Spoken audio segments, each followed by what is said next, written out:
Hi friends, நம்ம இன்றைக்கி வாழைக்காய் பச்சி எப்படி செய்கிறதுன்னு பார்க்க போகிறோம். 200 கிராம் கடலை மாவு எடுத்துக்கோங்க. 2 ஸ்பூன் பச்சரிசி மாவு சேர்த்துக்கோங்க ஃப்ரெண்ட்ஸ். தேவையான அளவுக்கு கலர் பொடி சேர்த்துக்கோங்க. கொஞ்சமாக காயப்பொடி சேர்த்துக்கோங்க. தேவையான அளவுக்கு உப்பு சேர்த்துக்கோங்க.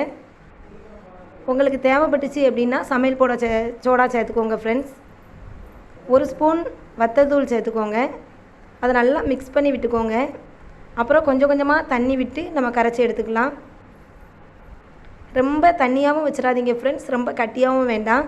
கரெக்டான அளவில் வச்சுக்கோங்க. அடுப்பில் கடாயை வச்சுக்கோங்க ஃப்ரெண்ட்ஸ். எண்ணெயை நல்லா ஹீட் பண்ணிக்கோங்க. அடுப்பை மீடியம் ஃப்ளேமில் வச்சுக்கோங்க, ஃபுல் ஃப்ளேமில் வைக்க வேண்டாம். அதை ஒவ்வொரு வாழைக்காவாக எடுத்து நம்ம போட்டு பொரித்து எடுத்துக்கலாம்.